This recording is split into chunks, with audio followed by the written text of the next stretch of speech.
उपनिर्वाचनको मत परिणाम आउने क्रम जारी छ, तर मत परिणामले दलहरूको हावामा फुस्किएको देखिन्छ। त्यसैले होला दलहरूको निर्वाचन परिणामलाई लिएर खासै प्रतिक्रिया आएका छैनन्। कुनै पनि दलले अपेक्षा अनुरूप गर्न नसकेका देखिन्छन्। केपी ओलीको दम्मलाई निमिट्यान्न पार्छौ भनेर गठबन्धन गरेका दलहरूले पनि आफ्नो अनुमान अनुरूप जित प्राप्त गर्न सकेनन् भने गठबन्धन सही ढङ्गले हुन नसकेर आफ्नो प्रदर्शन निकै राम्रो हुन्छ भनेर अनुमान गरिएको एमालेको अनुमान पनि सही भएन। बरु यस पटक राजनीतिमा युवाहरूको जबरजस्त हस्तक्षेप देखियो। नमस्कार, यो न्युज एट टुडे, म तुलसी अर्याल। यस पटक युवाले बुझे राजनीति सपार्न राजनीतिमै होमिनुपर्छ, अनि यो पनि बुझे कि राजनीतिमा प्रवेश गर्न र केही गर्न सबैभन्दा उपयुक्त स्थान स्थानीय सरकार नै हो। स्थानीय सरकारमा कुनै विपक्षी नहुने हुँदा काम गरेर देखाउन सजिलो हुन्छ, अनि काम गरेर देखाए राजनीतिमा स्थापित हुन पनि। लोकतन्त्रको आन्दोलनमा होमिएर देशमा गणतन्त्र ल्याउन योगदान गरेको भन्दै त्यसैको ब्याज खाइरहेका पाका नेताहरूलाई अहिले युवाले आँसु पार्ने देखिएको छ। आम मतदाताले पनि यस पटक युवाहरूलाई पत्याएका छन्। यस पटकको स्थानीय तह निर्वाचनमा स्थानीय सरकारको नेतृत्वदायी भूमिकामा युवाहरूको उल्लेख्य हस्तक्षेप देखियो। हालसम्म सार्वजनिक मत परिणाम हेर्दा स्थानीय सरकारको नेतृत्व धेरै ठाउँमा युवाको हातमा परेको छ। I hate politics, politics is a डटी गेम भन्ने युवाले समेत यस पटकको स्थानीय तह निर्वाचनमा उत्साहजनक रूपमा सहभागिता जनाए र निकै चासोका साथ स्थानीय तह निर्वाचनलाई निहाले पनि। कारण एउटै थियो, धेरै स्थानीय तहमा स्वतन्त्र तर्फबाट युवाको उम्मेदवारी, दलगत तर्फबाट पनि युवाको उम्मेदवारी हुँदा युवाले पनि यस पटकको स्थानीय तह निर्वाचनलाई नजिकबाट निहालेर सक्रिय सहभागिता जनाए पनि। निर्वाचन आयोगको तथ्याङ्क अनुसार यस पटकको स्थानीय निर्वाचनमा 21 वर्ष उमेरदेखि 40 वर्ष उमेर समूहभित्रका युवाहरू मात्रै 41% थिए। देशभरबाट राजनैतिक दल तर्फबाट र स्वतन्त्र उम्मेदवारी समेत गरेर 69,402 जना युवाहरूको उम्मेदवारी परेको निर्वाचन आयोगको तथ्याङ्कले देखाउँछ। 412 जना उम्मेदवार 21 वर्ष उमेर समूहकै थिए। जुन रूपमा युवाको उम्मेदवारी परेको थियो, मत परिणाम सार्वजनिक भए पश्चात पनि नेतृत्वदायी भूमिकामा पनि युवाकै वर्चस्व देखिएको छ। हालसम्म सार्वजनिक भएको मत परिणामको नतिजा हेर्दा 21 वर्षका युवाले समेत स्थानीय तहको नेतृत्व लिएको अवस्था छ। पर्साको कलिकामाई गाउँपालिकाको अध्यक्षमा जनता समाजवादी पार्टीका तर्फबाट आफ्नो उम्मेदवारी दिएका 21 वर्षका युवा विशिष्ट कुमार गुप्ता अध्यक्षमा निर्वाचित भए। कांग्रेसका तर्फबाट आफ्नो उम्मेदवारी दिएका अजय पटेललाई 117 मतले पछाडि पार्दै उनी गाउँपालिकाको अध्यक्षमा निर्वाचित भएका हुन्। भारतको देहरादूनबाट बीबीए सम्मको अध्ययन गरेका गुप्ताले धेरै अगाडिदेखि नै गाउँपालिकाको अध्यक्षमा उठ्ने तयारी गरिरहेका थिए। राजनैतिक परिवारको पृष्ठभूमिमा हुर्किएका गुप्तालाई काम गर्न उमेरले नछेक्ने बताउँछन्। सर्वप्रथम आफ्नो गाउँपालिका क्षेत्रमा स्वास्थ्य र शिक्षा क्षेत्रको सुधार गर्ने उनले बताएका छन्। पर्साकै जिरा भवानी गाउँपालिकाको अध्यक्षमा 32 वर्षका अनुज चौधरी निर्वाचित भएका छन्। चौधरीले निवर्तमान गाउँपालिका अध्यक्ष समेत रहेका एमालेका उम्मेदवार रामप्रीति महतोलाई 1261 मतान्तरले पराजित गरेका हुन्। उनले 4560 मत र महतोले 3279 मत प्राप्त गरे। पूर्व फार्मासिस्ट चौधरी बुवाको सपना साकार गर्नका लागि नेशनल हेल्थ केयरको जागिर छोडेर राजनीतिमा प्रवेश गरेका हुन्। फार्मेसी पेसासँग आबद्ध भई मास्टर इन फार्मेसी गरेका चौधरीले आफ्नो पहिलो प्राथमिकता कृषिमा क्रान्ति ल्याउने रहेको बताएका छन्। सर्लाहीका 22 वर्षका युवक गाउँपालिकाको प्रमुख बनेका छन्। सर्लाहीको रामनगर गाउँपालिकाको प्रमुखमा 22 वर्षका युवक राजाबाबु यादव निर्वाचित भएका हुन्। गाउँपालिकाको अध्यक्षमा माओवादी केन्द्रका तर्फबाट उम्मेदवारी दिएका यादव 4081 मतसहित निर्वाचित भएका छन्। उनका प्रतिस्पर्धी नेपाली कांग्रेसका हरिनन्दन प्रसाद यादवले 2392 मत ल्याएर राजाबाबु यादवसँग पराजित बने। यस्तै डलधुराको परशुराम नगरपालिकाको प्रमुख पदमा 28 वर्षका भरत जोशी बडाएर मेयर पदमा निर्वाचित भएका छन्। उनी सुदूरपश्चिमकै कम उमेरका प्रमुख पदमा निर्वाचित उम्मेदवार हुन्। चीनबाट वातावरण विज्ञानमा स्नातकोत्तर गरेका 28 वर्षका भरत जोशी डलधुराको परशुराम नगरपालिकाको प्रमुखमा निर्वाचित भए। कांग्रेसबाट उम्मेदवार उम्मेद्वार बनेका उनी माओवादी केन्द्रका शेरसिंह माललाई पराजित गर्दै नगरपालिकाको प्रमुख पदमा निर्वाचित भएका हुन्। परशुराम नगरपालिकाको 12 नम्बर ओडा लालढुङ्गाका स्थायी बासिन्दा रहेका भरत कक्षा 10 मा पढ्दै गर्दा कांग्रेसको भातृ संगठन नेवी संघमा जोडिएका थिए। त्रिचन्द्र कलेजमा पढ्दा उनी पहिलो पटक नेवी संघको 21 सदस्यको भूमिकाबाट राजनीतिमा होमिएका हुन्। त्रिचन्द्र कलेजबाट स्नातक गरेपछि उनले चाइनिज एकाडेमी अफ साइन्सेज चीनको राजधानी बेजिङबाट वातावरण विज्ञानमा स्नातकोत्तर गरेका हुन्। 6 वर्ष अघि कांग्रेसको क्रियाशील सदस्य भएर उनले परशुराम नगरपालिकामा राजनैतिक र सामाजिक क्षेत्रमा काम गर्न सुरु गरेका थिए।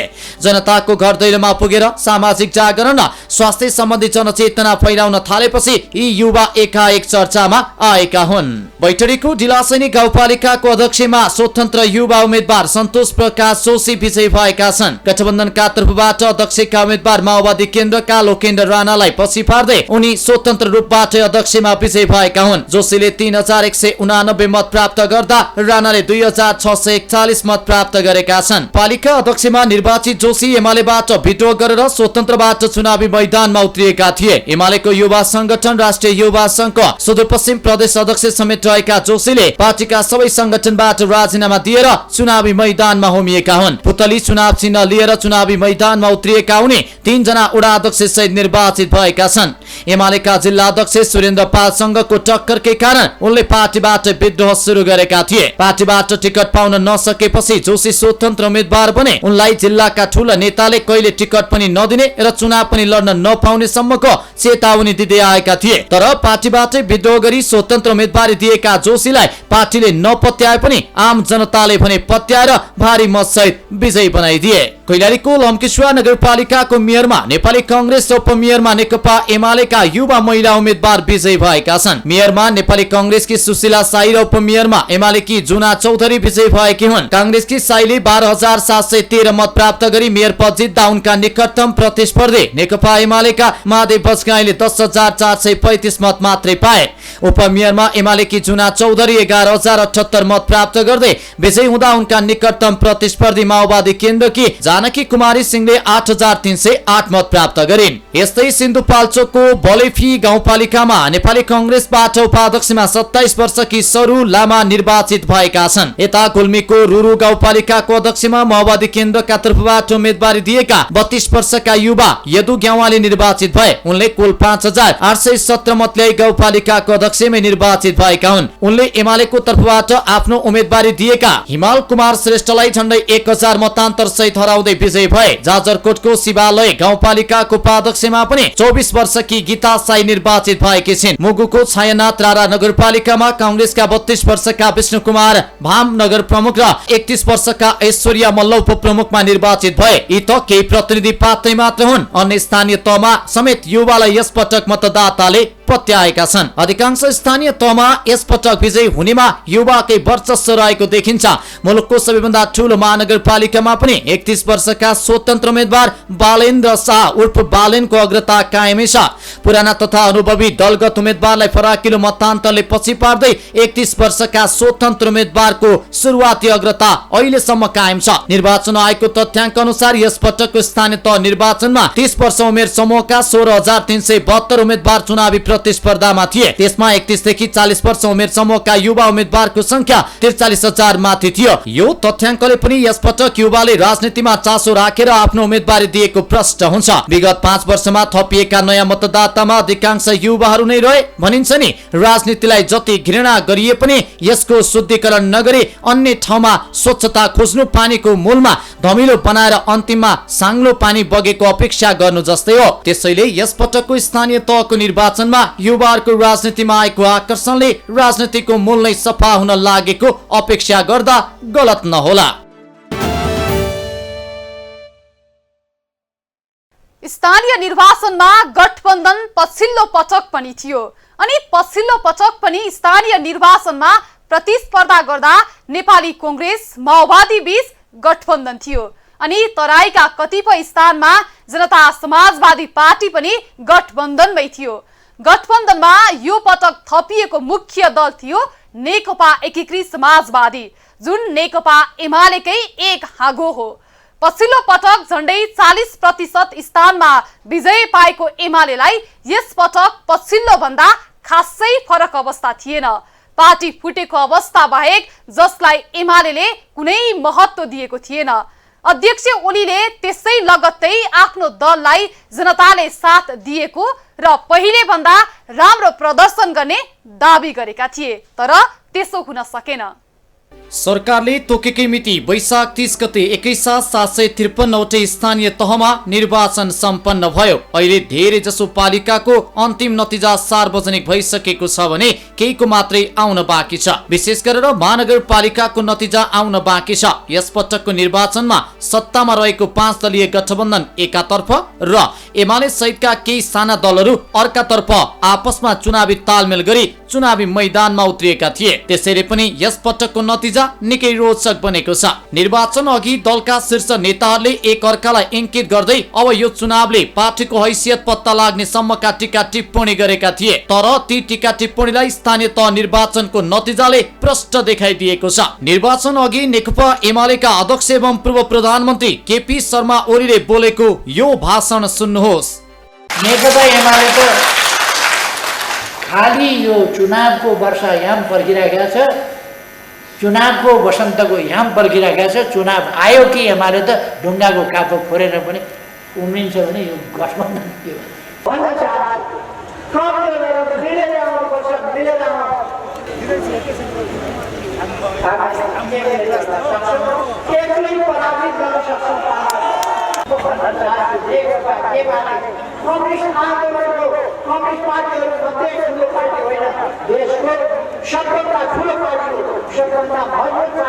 हुन त ओलीको भाषण कला अरू नेता भन्दा धेरै फरक किसिमको हुने गर्दछ। उनी जब कुनै मञ्चमा उभिएर भाषण गर्न थाल्छन् त्यसपछि उखान टुक्का जोड्दै ठट्यौली रूपमा सहभागीहरूलाई रमाइलो गराउँछन्। उनको लोकप्रियता उनको ठट्यौली भाषण नै हो। धेरै मानिस उनको भाषण गरिरहँदा यसपछि अब के भन्छन् भनेर कान ठड्याएर सुन्ने गर्दछन्। ओली यस्ता नेता हुन् जसले आफू भाषण गरिरहँदा जति सुकै ठूला मास भए पनि टसमस हुन दिँदैनन्। उनीसँग जनतालाई लोभ्याउने, ठूला ठूला सपना र आत्मविश्वास बाँड्ने शक्ति धेरै रहेको छ। उनी जति आत्मविश्वासका साथ बोल्छन् तर त्यो आत्मविश्वास छिनभरिमै हराएर जान्छ। उनले चुनाव अघि विभिन्न कार्यक्रममा सहभागी हुँदै भनेका थिए, गठबन्धन 1-1 किलोको ढक र एमाले 1 क्विन्टलको ढक जस्तै हो। त्यति मात्रै कहाँ हो र, उनले 1-1 किलोका 5 ढक एकातिर राख्दा र 1 क्विन्टलको ढक एकातिर राख्दा ती साना सबै ढकहरू हराएर जाने समेत भन्न भ्याए। तर उनको त्यो आत्मविश्वासले यस पटक भने काम गरेन।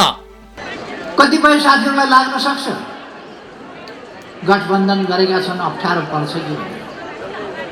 मैले भन्ने गरेछु, यदि एउटा तराजुमा 1-1 किलोका 5वटा ढक एकातिर राख्नुभयो अनि क्विन्टलको ढक एकातिर राख्नुभयो भने के हुन्छ? नेकपा एमाले क्विन्टलको ढक जस्तो हो, 5वटा गठबन्धन भनेको 1-1 किलोका ढक जस्तो। त्यो 5वटाको गठबन्धनले के गर्छ? एक्लै एमालेसँग लड्न आउने अबको नेपालमा कुनै पनि पार्टीले नचिताए हुन्छ। एक्लै एमालेसँग लड्छु भन्ने कुरा सोच्दै नसोचे हुन्छ, नचिताए हुन्छ। त्यसकारण गठबन्धन गर्न जरुरी छ। उहाँहरूले बुझेको यतिसम्म ठिक छ, गठबन्धन नगरी एमालेसँग लड्न सकिँदैन भन्ने बुझेको ठिक छ। गठबन्धन गर्नै पर्छ, उहाँहरूले गठबन्धन गरेरै आउनुपर्छ। हामीलाई पनि साह्रै बच्चा भयो भने गाह्रो हुन्छ। 5 जना थपिँदै भयो भने अलिक बराबर आउन खोज्यो भने लड्न पनि सजिलो हुन्छ, सोझै लड्न पाइयो नि। अब 5वटा भयो भने बच्चासँग निहुरिएर कता लडाइँ गर्छ, निहुरिएर लडाइँ गर्नुहुन्छ। त्यस कारण त्योभन्दा उनीहरू एउटाको काँधमा अर्को, अर्काको काँधमा अर्को सक्छन् भन्ने चढुन। यो त गठबन्धन गर्छौँ भनेका हुन्, गठबन्धन सजिलो छैन। लोभी पापीहरूको गठबन्धन कति गाह्रो होला बिचारो। एकै दिनमा गठबन्धनले उम्मेदवारी दर्तै गर्न सक्दैन भनेर निर्वाचन आयोगलाई भनेर 2 दिन राखेको छ। मनोनयन दर्ता गर्न पर्यो। तपाईँहरूले सुन्नुभएको थियो, कहिल्यै मनोनयन दर्ता 2 दिन हुन्छ, कहिल्यै थिएन। यसपल्ट गठबन्धनमा झगडा हुन्छ, कुरो मिल्दैन, 1 दिनमा त हुनै सक्दैन, 2 दिन चाहिन्छ भनेर उहाँहरूले 2 दिन गराउनुपर्छ। 1 हप्ता गरायो भने के हुन्छ? मनोनयन नै हुने होला। सबै दल मिलेर आए पनि बाँकी उहाँहरूले अर्को कुरा बुझ्न बाँकी छ। गठबन्धन बिना एमालेसँग लड्न सकिँदैन भन्ने त बुझ्नुभयो, ठिक छ। गठबन्धन गरे पनि एमालेसँग लड्न सकिँदैन भन्ने बुझ्न बाँकी छ। त्यो कुरा हामी बुझ्छौँ। गठबन्धन गरे पनि उहाँहरू एमालेसँग लड्न सक्नुहुन्न। अहिलेसम्म सार्वजनिक भएको नतिजालाई हेर्ने हो भने एमाले गत स्थानीय तह निर्वाचन 2074 सालमा जित हासिल गरेका पालिकामै पराजय भोग्नु परेको छ। अहिले ती पालिकामा गठबन्धनका उम्मेद्वारले नै बाजी मारेका छन्। गठबन्धनले आफूलाई कुनै फरक नपार्ने आत्मविश्वासमा रहेका ओलीको सबै सपना चकनाचुर बनेको छ। नेपाली कांग्रेसको गत मङ्सिरमा सम्पन्न 14 महाधिवेशनमा सहभागी हुन पुगेका एमाले अध्यक्ष ओलीले राप्रपाका अध्यक्ष राजेन्द्र लिङदेनलाई इंकित गर्दै यस्तो भनेका थिए। आज पनि नेपालका नागरिकहरूले नागरिक स्वाभिमान बिर्सने जन्मसिद्ध श्रेष्ठताको सिद्धान्त अचम्म लाग्छ। जन्मसिद्ध श्रेष्ठताको सिद्धान्त मानेर कोही जन्मिँदै यस्तो शासक भएर जन्मिन्छ भन्ने यस्ता निराधार सिद्धान्त, संयुक्त राष्ट्र संघका मान्यताभन्दा विपरीतका सिद्धान्त, खास गरी भन्ने हो भने नागरिक स्वाभिमानको विपरीत सिद्धान्त, नागरिक स्वाभिमान नै छोडिदिने अनि नागरिकबाट कोही नेता उत्पन्न हुन सक्दैन, हरेक नेता चोर हुन्छ, यस्ता कुरा बोकेर हिँड्ने हुन त भर्खर अध्यक्षमा छानिएको रापताप होला केही साथीहरूलाई। त्यस रापतापमा अलिकति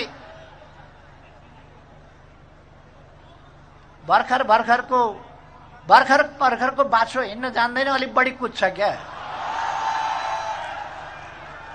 नयाँ सभापति भएको अलिकति रापताप होला, अलिक समयमा ठिक आउला भन्ने मलाई लाग्छ।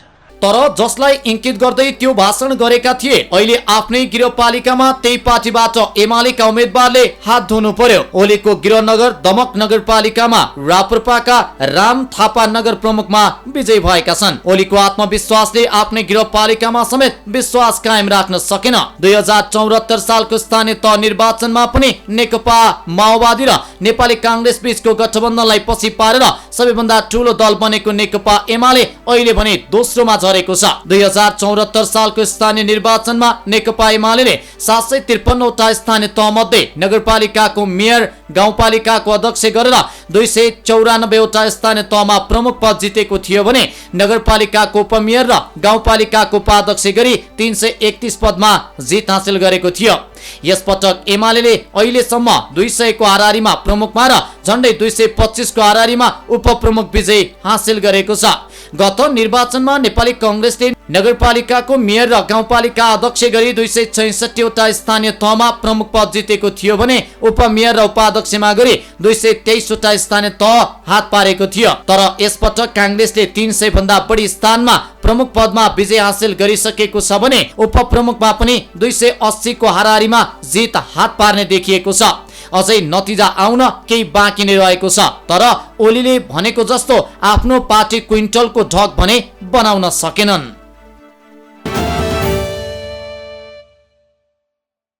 स्थानीय तह निर्वाचनको नतिजाको प्रतिफल अहिले संसदमा पनि देखिएको छ। लगातार 9 महिनादेखि संसद अवरुद्ध गर्दै आएको विपक्षी दल अप्रत्याशित रूपमा संसदमा फर्किएको छ र प्री बजेट सेसनमा भाग समेत लिन थालेको छ। यसरी अप्रत्याशित संसदमा फर्किनुले पहिले गरिएको संसद अवरोधको कुनै औचित्य पुष्टि हुन सकेको छैन। एकीकृत समाजवादीलाई जनताले नकारेको दलीय दिए पनि आफ्नो दलले कुनै महानगरपालिका नजितेको र उपमहानगरपालिकामा पनि निराशाजनक स्थिति रहेको अवस्थामा एक महानगरपालिका र एक उपमहानगरपालिका जितेको एकीकृत समाजवादीलाई जनताले नकारे भन्ने आत्मरति मात्रै त होला। प्रमुख प्रतिपक्षी दल नेकपा एमाले करिब 9 महिना लामो प्रतिनिधि सभा अवरोध हटाएको छ। 2 पटक प्रतिनिधि सभा विघटन गरेका नेकपा एमालेका अध्यक्ष केपी शर्मा ओलीले 2078 भदौ 1 मा माधव कुमार नेपाल सहितका 14 जना सांसदलाई कारबाही गरेको सूचना सभामुख अग्निप्रसाद सापकोटालाई दिएका थिए, तर पत्राचार कार्यान्वयन नगरेको भन्दै एमालेले संसद अवरुद्ध गर्दै आएको थियो।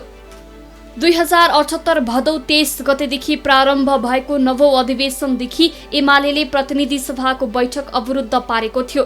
नवौं र 10औं अधिवेशनका सबै सहज बैठक चल्न दिएको थिएन। नवौं अधिवेशनका 13 र 10औं अधिवेशनका 11 बैठक एमालेले अवरोध गरेको थियो। 11औं अधिवेशनको प्रारम्भमा भने कुनै राजनीतिक समझदारी बिनै एमालेले आफ्नो अवरोध अन्त्य गरेको हो। किन युटर्न? 14 जना सांसदलाई निलम्बन गरिएको सूचना नटासे सभामुख अग्निप्रसाद सापकोटा पदबाट हट्नुपर्ने अडान पनि एमालेले लिएको थियो। सभामुखसँगको टसलकै कारण ओली सभामुख सापकोटाले बोलाएका शीर्ष नेताको बैठक पटक पटक बहिष्कार गर्दै आएका थिए। अन्य कुनै सर्वदलीय बैठकमा पनि एमालेबाट कोही नेता सहभागी भएका थिएनन्, तर प्रधान न्यायाधीशमाथि महाभियोगको औचित्य सिफारिस गर्ने कमिटीमा भने एमाले बसेको थियो। यसले गर्दा संसद अवरुद्ध पार्ने तर संसदीय समितिमा बस्ने भन्दै एमालेको नैतिकतामाथि प्रश्न खडा भएको थियो। एमालेले संसद अवरोधको कारण सांसदमाथि कारबाही नगरिएकोलाई बहाना बनाए पनि एमालेको अभिष्ट वर्तमान संसदको औचित्य छैन, यसले काम नै गर्न सक्दैन भनी देखाउनु थियो। यस्तो हुँदा आफ्नो दलले सरकारमा हुँदा दुई पटक गरेको संसद विघटन पुष्टि हुन्थ्यो, तर मंगलबार एमाले युटर्न भएको छ। उसले आफूले 9 महिनादेखि गर्दै आएको संसद अवरोध हटाएको छ। स्थानीय निर्वाचन अपेक्षित सफलता पाउन नसकेपछि अहिले एमालेले संसद अवरोध हटाएको हुन सक्ने आंकलन हुन थालेको छ। 14 सांसदलाई कारबाही नभए सभामुखकै राजीनामा एमालेको बटम लाइन थियो। एमालेले अवरोध हटाउनुको कारण आर्थिक संकटलाई देखिएको छ। तुरुन्तै तपाईको चाहिँ बजेट अधिवेशन चाहिँ आउँदैछ। देश तपाईको चाहिँ आर्थिक क्राइसिसमा छ। देश तपाईको चाहिँ आर्थिक क्राइसिसबाट गुज्रिरहेको छ। महँगी बढिरहेको छ, तपाईको भ्रष्टाचार बढिरहेको छ। यस्तो सन्दर्भमा चाहिँ तपाईको आर्थिक क्राइसिसलाई म्यानेज गर्नको लागि तपाईको देश संसद खुलेर त्यसबाट केही छलफल भएर त्यसबाट केही निकास निस्केर गइदिनको लागि चाहिँ संसद चाहिँ तपाईको यो आर्थिक क्राइसिसलाई चाहिँ म्यानेज गर्नको लागि भन्ने ढङ्गले चाहिँ एमालेले खोलेको छ जस्तो छ लाग्छ मलाई। स्थानीय तह निर्वाचनको प्रारम्भिक परिणाममा कमजोर नतिजा पाइरहेको एमालेले संसदको अवरोध हटाउनुलाई अर्थपूर्ण रूपमा हेरिएको छ। वर्तमान संसदको औचित्य छैन भन्ने संसद विघटनलाई पुष्टि गर्दै निर्वाचनमा जान खोजेको एमालेलाई आफ्नो काम जनअनुमोदित नहुने आशंका हुन थालेको देखिन्छ। यो चाहिँ सकारात्मक पाटो हो र मलाई लाग्छ तपाईको चाहिँ पक्ष र प्रतिपक्ष बसेर चाहिँ यो मुलुकमा जुन सङ्कटमा आर्थिक सङ्कटमा छ, क्राइसिसमा छ, तरलताको अभाव छ, यो चिजलाई चाहिँ तपाईको संसदबाट चाहिँ चाँडै नै समाधान निस्कोस् र त्यो निकाल्नुपर्छ। संसदीय व्यवस्थामा संसदीय परम्परामा हुने नै यही हो र त्यहीबाट छलफल गरेर चाहिँ देशले निकास पाओस् भन्ने चाहिँ मेरो आफ्नो पनि तपाईको चाहिँ अवधारणा छ। सरकारले ल्याउने नीति तथा कार्यक्रममा राष्ट्रपति विद्यादेवी भण्डारीले प्रस्तुत गर्नेछिन्। उक्त दिन बैठक के गर्ने भन्नेमा एमाले अन्यलमा थियो। एमालेको अवरोध कायम रहे राष्ट्रपतिलाई नीति तथा कार्यक्रम संसदमा प्रस्तुत गर्न अप्ठ्यारो हुन सक्ने भएकाले पनि एमाले अवरोध हटाउन बाध्य भएको हुन सक्छ। उसो त अवरोधको घटना संसदमा नयाँ होइन। 2011 सालमा राजा त्रिभुवनले सल्लाहकार सभा गठन गरेबाट सुरु भएको हो। सभाको सदस्यमा लक्ष्मी प्रसाद देवकोटा र कुलचन्द्र कोइराला मनोनित थिए। सभाको काम कारबाहीमा नेपाली भाषा सरकारी कामकाजको मानिएको थियो, तर त्यसले संवैधानिक तथा कानुनी मान्यता पाएको थिएन। तराईतिरका सदस्यहरूले मैथिली, भोजपुरी, अवधी आदि तराईका भाषा हुँदाहुँदै हिन्दीलाई मान्यता दिनुपर्ने भन्दै हिन्दीमा भाषण गर्दथे। त्यो बेला संसद अवरुद्ध भयो र 2 दिन त्यसैमा विवाद भयो। सोही विवादमा अवरोध भएको थियो। नेपालमा भएका केही संसद अवरोधहरू 2016 साउन 16 गते आधा घण्टा प्रतिनिधि सभा बहिष्कार भएको थियो। सरकारको नीति तथा कार्यक्रममा उठेका प्रश्नको जवाफ दिने क्रममा सञ्चार मन्त्री गणेशमान सिंह सांसदप्रति लक्षित गर्दै 104 वर्षीय कालो शासनले उठ्न सकेको छैन भनेको विषयमा सदन अवरोध भएको थियो।